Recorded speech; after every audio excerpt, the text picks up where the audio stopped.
ప్రభు అయిన యేసుక్రీస్తునందు మీ అందరికీ శుభములు.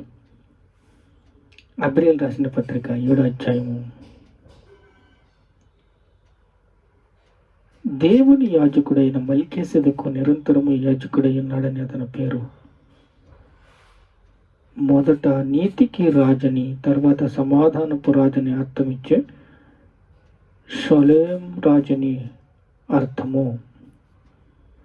దేవుడు నీతికి రాజై ఉన్నాడు.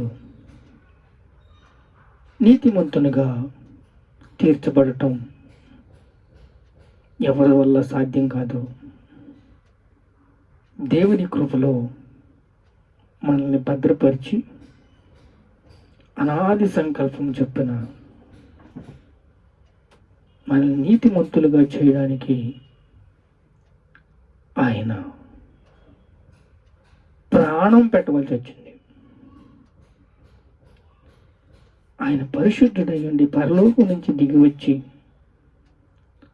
ఆయన భూమికి పునాది వేసినప్పుడు జయధ్వనులు చేసి స్తుతి ఆరాధన అంటే ఆయనకి చాలా ఇష్టం. ప్రాణం పెడితేనే కానీ మనకి ఈ సమాధానం రాలేదు. మీరు దైవములు అని దేవుడు చెప్తున్నాడు. యేసుక్రీస్తే చెప్తున్నాడు ఆసాఫు రాసిన కీర్తనలో, మీరు దైవములు, నీతికి రాజుగా మెల్కీసెదెకు యాజకుడై ఉన్నావని మీతో చెప్తున్నానని మోషే కాలం ఆయన మనకి వివరించి చెప్పాడు. అబ్రహాము ఎవరిని కలుసుకొని అతనికి ఆశీర్వదించను, ఎవరికి అబ్రహాము అన్నిటి యందు 10వ వంతు ఇచ్చను. షలేము రాజు మహోన్నతుడుకు దేవుని యాజకుడై మెల్కీసెదెకు నిరంతరము యాజకుడై ఉన్నాడని అతనికి పేరు. మొదట నీతికి రాజని, తర్వాత సమాధానపు రాజని అర్థం ఇచ్చను. చూడండి, అబ్రహాం ఎక్కడికి వెళ్ళినా చక్కగా బలిపీఠం కట్టేవాడు, ప్రార్థన చేసేవాడు, సమాధానం పొందుకునేవాడు. అలా దేవుడు అతన్ని నడిపించిన విధానాన్ని బట్టి దేవుడితో సంబంధాన్ని ఏర్పరచుకున్నాడు అబ్రహాం. ఈరోజు మన సంబంధాలు ఎలా ఉన్నాయి? దేవుడితో ఐక్యత ఎలా ఉంది? దేవుడితో పునరుత్థానం అయిన యేసుక్రీస్తుతో మీ సహవాసం ఎలా ఉంది? మాదిరికరమైన జీవితం ఎలా ఉంది అని ప్రశ్న.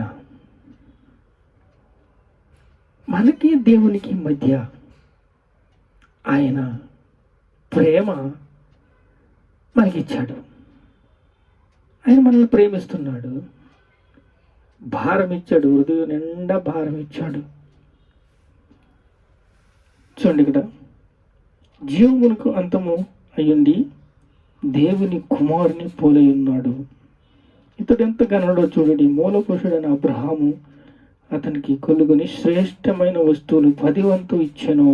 శ్రేష్టమైన 10వ వంతు ఇచ్చెను.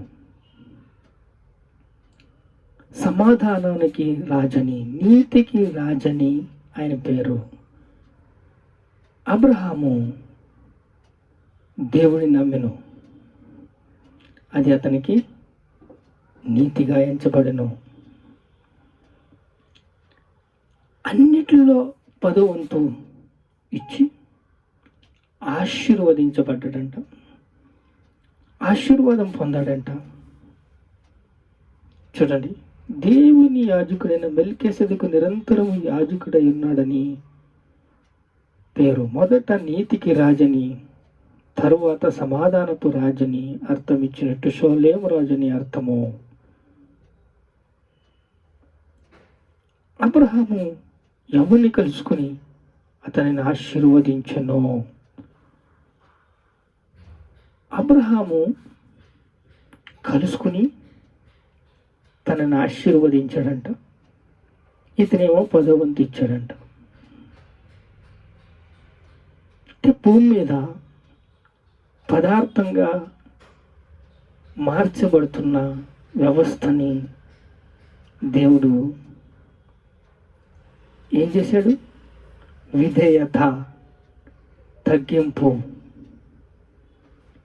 విధేయత, తగ్గింపులో అబ్రహాం ఎవరిని కలుసుకున్నాడు? షాలేము రాజుని కలుసుకున్నాడు. ఈయనేమో అబ్రహామేమో 10వ వంతు ఇచ్చాడు, అతనేమో ఆశీర్వదించాడు. ఇప్పుడు ఆశీర్వదించబడిన షాలేము రాజు అబ్రహాము ఆశీర్వదించబడ్డాడు. అబ్రహాం ఆశీర్వాదము చాలా విలువైంది, చెప్పలేనంతది. అందుకే ఎంత ఆశీర్వదించాడో అంత రాబట్టినని దేవుడు చూస్తాడు. నిన్ను దేవుడు ఆశీర్వదిస్తే నీ నుంచి రాబట్టినని కూడా చూస్తాడు. చూడండి, అబ్రహాము దేవుని నమ్మెను, అది అతనికి నీతిగా ఎంచబడెను. అబ్రహామా, నువ్వు ఏ రోజు కొండ మీదకి వెళ్ళు, ఇస్సాకుని నాకు బలిగా ఇవ్వాలి అని అడిగాడు. సరే ప్రభువా, నేను ఇస్తాను. ఎందుకంటే వాళ్ళిద్దరి దగ్గర సంబంధం ఎలా ఉంది, ఐక్యత ఎలా ఉంది, ప్రేమ, వారిద్దరి దగ్గర ఉన్న ఆ యొక్క స్నేహబంధము చాలా విలువైంది.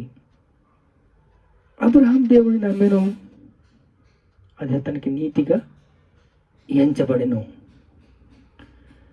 షాలేము రాజని, నీతికి రాజని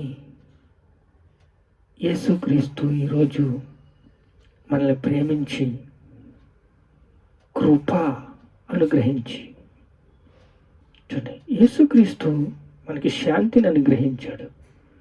యేసుక్రీస్తు మనకి ప్రేమను అనుగ్రహించాడు.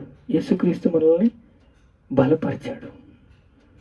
యేసుక్రీస్తు సమాధానము మనకు అనుగ్రహించాడు. ఎందుకంటే ఆయన పాపలను రక్షించడానికి లోకానికి వచ్చాడు. తిమోతి రాసిన పత్రిక,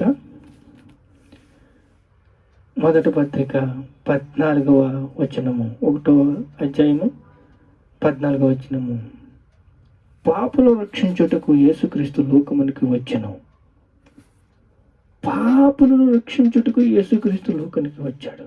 ఎవరు పాపం లేనివారు? ఒక్కడు లేడండి నీతిమంతుడు. అందరూ దారి తప్పిపోయారు.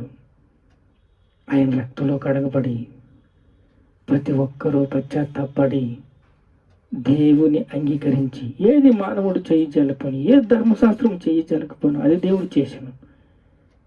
ఎవరి వల్ల కాదు, దేవుడు చేశాడు. అనాది సంకల్పంలో ఆయన ఆలోచించుకొని భూమి మీద జరిగించి ప్రార్థన జరిగించాడు, విధేయత జరిగించాడు, అబ్రహాం ఇచ్చాడు. అదేలాగా యేసుక్రీస్తు లోకమును రక్షించుటకు యేసుక్రీస్తు లోకానికి వచ్చాడు. ప్రార్థన చేసుకుందాం.